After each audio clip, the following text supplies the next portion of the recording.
Yuk amalkan ayat kursi di 3 waktu ini. Ada 3 waktu penting di mana kita dianjurkan untuk membaca ayat kursi. Semoga kita bisa mengamalkannya. 1. Ketika pagi dan petang. Dari Ubay bin Ka'ab, Rasulullah Shallallahu Alaihi Wasallam bersabda, siapa yang membacanya ketika pagi, maka ia akan dilindungi oleh Allah dari berbagai gangguan hingga petang. Siapa yang membacanya ketika petang, maka ia akan dilindungi hingga pagi. 2. Sebelum tidur. Hal ini dapat dilihat dari pengaduan Abu Hurairah pada Rasulullah Shallallahu Alaihi Wasallam tentang seseorang yang mengajarkan padanya ayat kursi. Abu Hurairah menjawab, wahai Rasulullah, ia mengaku bahwa ia mengajarkan suatu kalimat yang Allah beri manfaat padaku jika membacanya. Sehingga aku pun melepaskan dirinya.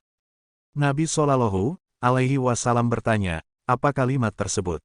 Abu Hurairah menjawab, ia mengatakan padaku, jika aku hendak pergi tidur di ranjang, hendaklah membaca ayat kursi hingga selesai yaitu bacaan, Allahu la ilaha illahu wal hayyul qayyum. Lalu ia mengatakan padaku bahwa Allah akan senantiasa menjagaku dan setan pun tidak akan mendekatimu hingga pagi hari. Dan para sahabat lebih semangat dalam melakukan kebaikan. Nabi Shallallahu Alaihi Wasallam pun bersabda, adapun dia kala itu berkata benar, namun asalnya dia pendusta.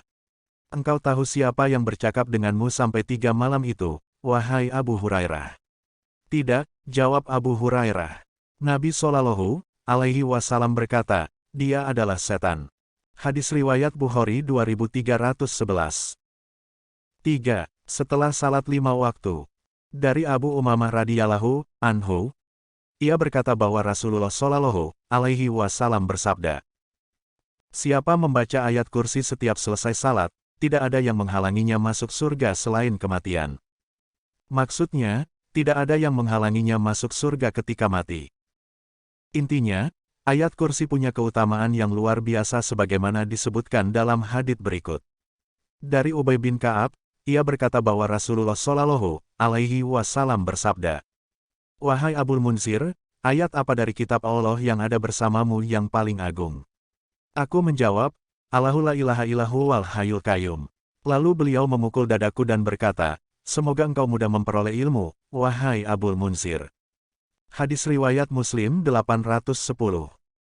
Apa sebab ayat kursi lebih agung? Imam Nawawi menyebutkan, para ulama berkata bahwa hal itu dikarenakan di dalamnya terdapat nama dan sifat Allah yang penting yaitu sifat ilahiyah, wahdaniyah, keesaan, sifat hidup, sifat ilmu, sifat kerajaan, sifat kekuasaan, sifat kehendak. Itulah 7 nama dan sifat dasar yang disebutkan dalam ayat kursi. Syarh Sahih Muslim.